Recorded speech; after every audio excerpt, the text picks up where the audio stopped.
الحمد للہ رب العالمین۔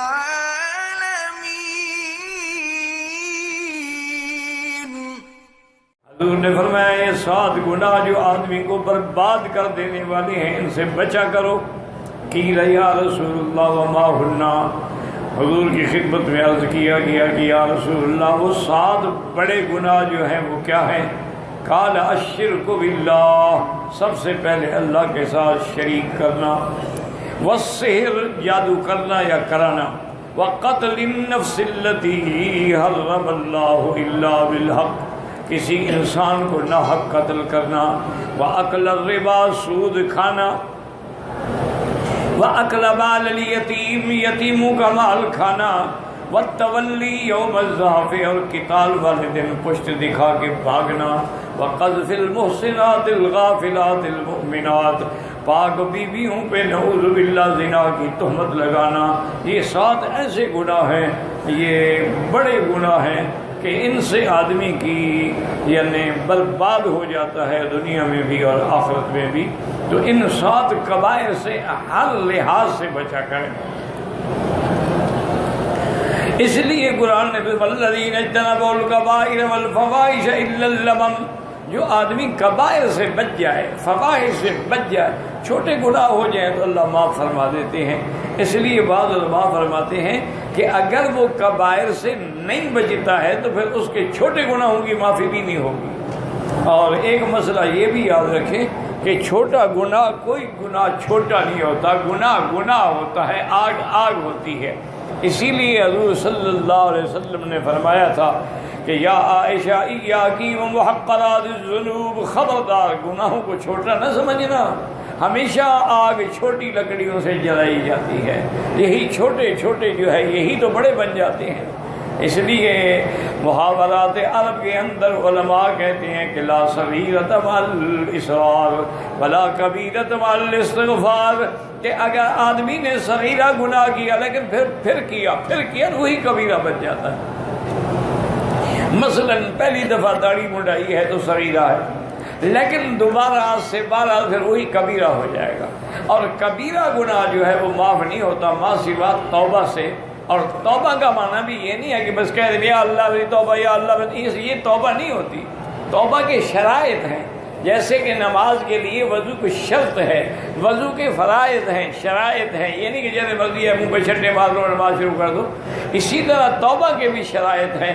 سب سے پہلی شرط یہ ہے الاقلاع عن الذنب، کہ وہ گناہ چھوڑ دے، اور دوسری شرط اس میں یہ ہے کہ الندم علی ذلک، اس گناہ پہ اس کو ندامت ہو، شرمندگی ہو کہ ہائے میں کیا کر بیٹھا۔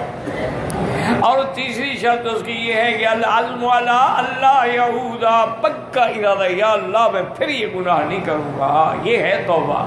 توبہ صرف کہنے کا نام نہیں ہوتا ہے کہ آدمی زبان سے کہتا رہے توبہ یا اللہ، جیسے ہمارے عام رواج ہو گیا اللہ میری بڑے گناہ سے توبہ، چھوٹے گناہوں سے توبہ، لاکھ لاکھ توبہ، اور سگریٹ جیب میں پڑی ہوئی ہے، حرام کا مال جیب میں پڑا ہوا ہے، توبہ میری توبہ۔ یہ توبہ نہیں ہے، نعوذ باللہ، یہ تو اللہ کے ساتھ استہزاء ہے۔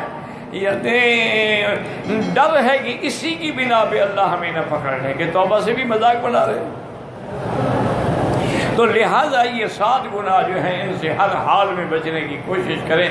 کہ الشرک باللہ، شرک ہے، جادو ہے، جادو کا کرنا، سیکھنا، سکھانا، حتیٰ کہ ایک حدیث میں ہے کہ من تسحر فقد کفر، جو آدمی جادو کرتا ہے یا کراتا ہے، سیکھتا ہے یا سکھاتا ہے، تحقیق وہ کافر ہو گیا ہے۔ یعنی اتنا بڑا جرم ہے سحر جو ہے۔ اور اس کے بعد حضور صلی اللہ علیہ وسلم نے اکل الربا، سود کھانا۔ سود کھانا جو ہے بعض علماء نے لکھا ہے کہ اس کا ادنا گناہ، ادنا قسم جو ہے وہ ماں کے ساتھ 70 بار زنا کرنے کے برابر، اس کو کہتے ہیں سود کا عذاب۔ تو اس لیے آکل الربا جو ہے نا، اللہ تبارک و تعالیٰ معاف فرمائے، تو اللہ فرماتے ہیں فَأْذَنُوا بِحَرْبٍ مِّنَ اللَّهِ وَرَسُولِهِ، ربا کھاتے ہو تو میرے ساتھ جنگ کے لیے تیار ہو۔ اس لیے ایک بات ہمیشہ یاد رکھیں کہ ربا انفرادی ہو، اجتماعی ہو، یا بین الاقوامی ہو، یا بین الملکی ہو، جب تک ربا رہے گا وہ ملک کبھی بھی ترقی نہیں کر سکتے۔ وہ سود کا کا چکر ہی دشمن نے ایسا بنایا کہ آدمی نکل ہی نہیں سکتا۔ جن ملکوں نے سود سے جان چھڑوا لی نا جی، وہ اپنے پاؤں پہ کھڑے ہو۔ تو یہ سب سے بڑا عذاب یہ ہے، اللہ اس سے آدمی کو نجات عطا فرمائے۔ اور اسی طرح حضور پاک نے فرمایا کسی کو قتل کرنا نہ حق، نہ حق کا کیا معنی ہے؟ اگر اس نے قتل کیا پھر تو اس کے بدلے میں قتل ہوگا، وَلَكُمْ فِي الْقِصَاصِ حَيَاةٌ، لیکن تم خود نہیں کرو گے، امیر کرے گا، حاکم کرے گا۔ اور اسی طرح جیسے کسی نے نعوذ باللہ زنا کیا، وہ شادی شدہ ہے تو اس کو بھی رجم کیا جائے گا، قتل ہوگا۔ لیکن بغیر کسی گناہ کے کسی کو قتل کر لو، جیسے آج کل ہو رہا ہے، انا للہ و انا الیہ راجعون، اب تو اخبار پڑھتے ہوئے دل پہلے کانپنا شروع ہو جاتا ہے، وہاں اتنے قتل ہو گئے، وہاں اتنے قتل ہو گئے، اور بے گناہ۔ اچھا حضور نے فرمایا تھا کہ قیامت کی علامات میں ہے کہ لا یدری القاتل، کہ قاتل کو بھی پتہ نہیں ہوگا کہ میں کیوں قتل کر رہا ہوں، ولا یدری المقتول، اور قتل کرنے والے کو بھی پتہ نہیں ہوگا کہ میرا کیا گناہ ہے۔ وہ تو بس میں جا رہا ہے، ٹرین میں جا رہا ہے، اس کو کیا پتہ ہے کہ یہاں دھماکہ کر کے مار ڈالیں گے۔ انا للہ وَإِنَّا إِلَيْهِ راجعون۔ اللہ تمام عالم اسلام پر اپنے رحم فرمائیں۔ اصل میں ہماری گناہوں کی وجہ سے ہی اللہ کے عذاب۔ اللہ تبارک و تعالیٰ سے توبہ کریں، استغفار کریں، اللہ کی طرف رجوع کریں، اللہ کے ذکر کے ساتھ دل لگائیں تو انشاءاللہ پھر یہ مسائل حل ہو سکتے ہیں۔ اور اسی لیے حضور پاک نے فرمایا کہ اکل مال الیتیم، یتیموں کا مال کھا جانا یہ بھی کبائر ہے۔ اس کو قرآن دوسری کا کہتا ہے ان الذین یاکلون اموال الیتامی ظلما، جو لوگ یتیموں کا مال ناجائز طریقے سے ظلم کر کے کھاتے ہیں، وہ دراصل مال نہیں بلکہ جہنم کے انگارے کھا رہے ہیں، اور اپنا پیٹ جو ہے وہ انگاروں سے بھر رہے ہیں۔ یہ جاہلیت میں ایک رواج تھا اسلام سے پہلے کہ اگر یتیم ہے، مثلا یتیم لڑکی ہے، خوبصورت ہے، فوراً اسے شادی کر دیتے، نہ اس کا حق المہر ہے، نہ اس کے کوئی حقوق ہیں، نہ نان ہے، وہ کیا یتیم لڑکی بول نہیں سکتی، کہاں جائے۔ اسی طریقے سے یتیموں کے مال پہ بھی قبضہ کر دیتے، ان کے مال پہ بھی قبضہ کہ یتیم، اچھا اگر یتیم لڑکا ہے اسے کام کروا، سارے گھر کا کام وہ یتیم کریں گے، ان کے اپنے اولاد جو ہے وہ بیٹھی رہے گی، تو یہ بھی ظلم ہے۔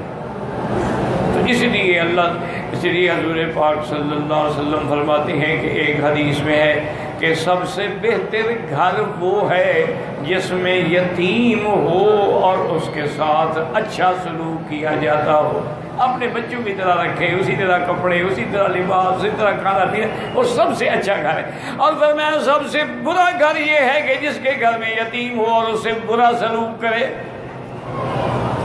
اسی طرح ایک حدیث میں یہ بھی آیا ہے کہ کسی نے اگر یتیم کو تھپڑ مارا ہے، رلایا ہے، اللہ تعالیٰ غیر غضب میں آتے ہیں، فرمایا اچھا جس کے والدین کو میں نے لے لیا، موت آ گئی اور یہ اس کو دکھلا رہا ہے، میں اس سے انتقام لوں گا۔ اور اسی طرح یہ بھی فرمایا کہ جو بندہ یتیموں کے حسر پہ ہاتھ رکھتا ہے، ان کو عید کے دن کوئی کپڑے، کوئی لباس، کوئی خوشی پہنچاتا ہے، اللہ فرماتے ہیں جس نے یتیم کو راضی کیا میں اس پہ راضی ہو گیا ہوں۔ اور حضور نے فرمایا انا وکافل الیتیم فی الجنہ، میں اور یتیموں کی نگرانی کرنے والا جنت میں ایسے اکٹھے ہوں گے، یعنی اس کا مرتبہ میرے قریب ہوگا، درجہ میرے قریب ہوگا۔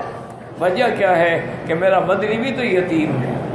جب یتیموں پر رحم کرو تو خیال کیا کرو کہ ہمارے آقا بھی یتیم ہے۔ الم یجدک یتیما فآویٰ ووجدک ضالا فہدیٰ۔ یاد رکھو یہ بھی یعنی کبائر میں سے ہے یتیموں کا مال کھانا۔ اور حضور نے فرمایا وَالتَّوَلِّي يَوْمَ الزَّحْفِ، مسلمانوں کے ساتھ جہاد میں شریک ہے اور پیٹ دے کے بھاگے تو یہ بھی گناہ کبیرہ ہے، کیونکہ اس کے بھاگنے سے مجاہدین کے دل ٹوٹ جاتے ہیں اور کبھی کبھی شکست کا باعث ہو جاتے ہیں۔ اور اسی فرمایا القذف المحصنات الغافلات المؤمنات، وہ عورتیں جو ایمان والی ہیں، جو گناہوں سے پاک ہیں، ان پہ تہمت لگانا یہ بھی کبیرہ گناہوں سے ہے، اور اس کی سزا بھی ہے کہ 80 کوڑا، یا تو گواہ لائے ورنہ 80 کوڑے اس پہ مارے جائیں گے۔ تو اس لیے حضور پاک صلی اللہ علیہ وسلم نے فرمایا ہے کہ تولی یوم الذھب جو ہے یہ بھی کبائر میں ہے، اور یہ صحیح حدیث ہے جس کو امام بخاری اور امام مسلم نے اپنی روایت حدیثوں میں جمع فرمایا ہے۔